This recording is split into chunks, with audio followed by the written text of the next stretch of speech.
So, hello friends, I'm going to speak to you on social impact today. It's a series of talks that I take up and I speak about issues which are causing some ripples in the society.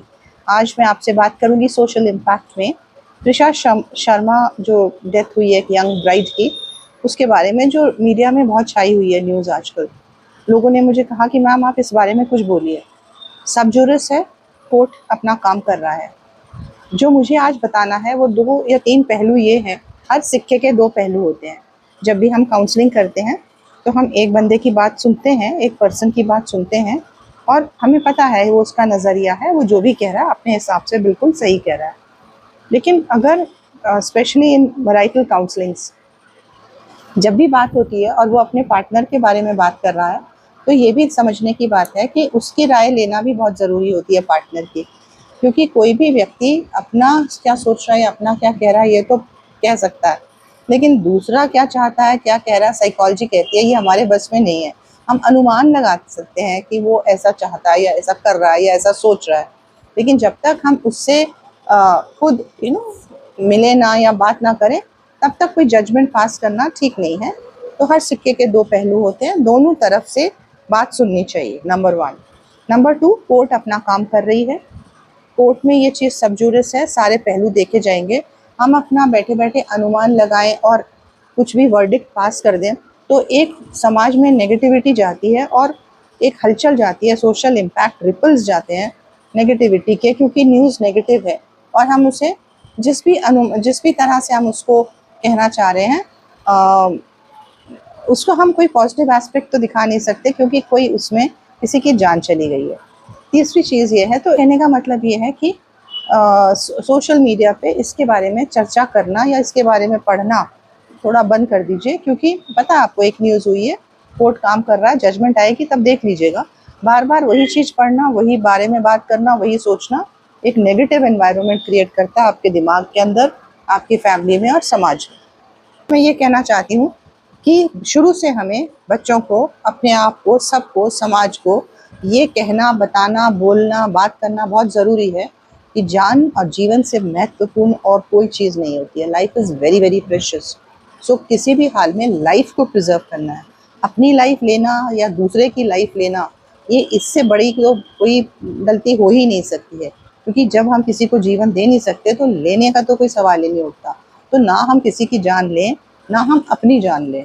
These are 2 things which are absolutely a big no, क्योंकि life बहुत precious है, सारी समस्याओं का हल निकल जाता है, लेकिन जीवन दोबारा वापस नहीं मिलता है। तो बच्चों को ये बताना बहुत ज़रूरी है बचपन से कि चाहे कुछ हो जाए, जान अपनी सबसे प्यारी है और जान को प्रिजर्व करना है। Life is very very precious. मैं ये बताना चाहती हूँ कि शादी के बारे में, शादी एक बहुत ही बड़ा एक कंट्रैक्ट है, एक रिलेशनशिप है, एक बॉन्ड है, 2 लोगों के बीच में है।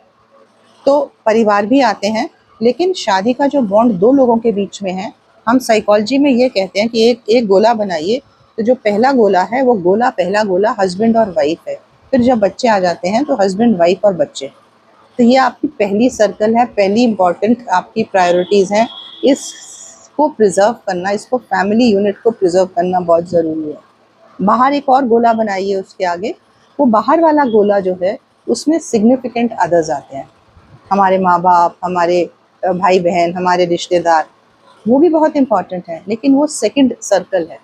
तो पहली सर्कल में हमें शादी के बाद अपने मियाँ और बीवी को, अपने आप को जानना, पहचानना, एडजस्ट करना, अपने आप में कम्युनिकेशन ये बनाना, ये बहुत बड़ी बात होती है। 2 लोग साथ रहें और अपने एक दूसरे को जाने, यही एक बहुत बड़ा प्रोसेस है। तो इसको निभाने में फैमिली को भी पूरा सहयोग देना चाहिए और हस्बैंड को भी और वाइफ को भी ये समझना चाहिए कि पहली सर्कल हमारी एक दूसरे के प्रति हमारा रिश्ता मजबूत करने में है। फिर जब बच्चे आएंगे तो वो हमारी फैमिली यूनिट है सारी, और बाहर उसके बाद हमारे सिग्निफिकेंट अदर्स आते हैं। अब ये जो फैमिली यूनिट है हस्बैंड और वाइफ की भी, ये चौथी पॉइंट मैं आपको बताना चाहती हूँ, इसमें बहुत इम्पोर्टेंट है। ये टिकती है 3 पिलर्स पे। एक तो ट्रस्ट, एक दूसरे पे विश्वास करना पड़ेगा, करना सीखना पड़ेगा, करना चाहिए। अंधा विश्वास बिल्कुल, अगर हमारे अंदर शक की कोई गुंजाइश आती है, जो बहुत नॉर्मल नेचुरल है, शक होता ही है कभी ना कभी किसी के बीच में और रिश्तों में, तो उसको तभी बैठ के उसी समय बैठ के डिस्कस करके कम्युनिकेट करके उस शक को फिनिश करके आगे बढ़ना चाहिए। तो सबसे पहले होता है ट्रस्ट, दूसरा होता है कम्युनिकेशन, बात करते रहिए, बोलते रहिए, अपनी बात कहिए, दूसरे की भी सुनिए। कम्युनिकेशन से ही एक दूसरे को जानते हैं और बॉन्ड बनता है। और तीसरी होती है रिस्पेक्ट, एक दूसरे का सम्मान करिए। जब दूसरे एक दूसरे का सम्मान कर रहे हैं तो रिश्तों का भी, अपने अपने रिश्तेदारों का भी सम्मान करिए, क्योंकि कोई भी अपना अपमान या अपने रिश्तेदारों का अपमान नहीं सहता है। So for both of them husband and wife, these are three pillars. इसके बाद लव आता है, अपने आप अफेक्शन आता है, कंपैशन आता है। और इसके बाद सबसे बड़ा मुद्दा ये होता है कि अडेप्टेबिलिटी और फ्लेक्सिबिलिटी। तो अपने आप को अडेप्ट, दोनों को अपने आप को अडेप्ट करना है एक दूसरे के प्रति और फैमिली में भी। नेक्स्ट बात मैं आपको ये बताना चाहती हूँ कि अब शादी में अपने अपने पे काम करना है। साइकोलॉजी कहती है इट्स ऑल अबाउट मी, मैं। पहले अगर मैं शांत हूँ, मैं खुश हूँ, मैं स्ट्रेस में नहीं हूँ, तो मैं अपना बेस्ट दे सकता हूँ। मैं दूसरे को कंट्रोल नहीं करना चाहिए, दूसरे को चेंज करने की कोशिश नहीं करना चाहिए, दूसरे को अपमानित नहीं करना चाहिए। हमें एक दूसरे को एक्सेप्ट करना है, अपने को स्ट्रॉन्ग बनाना है, अपने को हैप्पी बनाना है, ताकि मेरी खुशी दूसरे तक जा सके।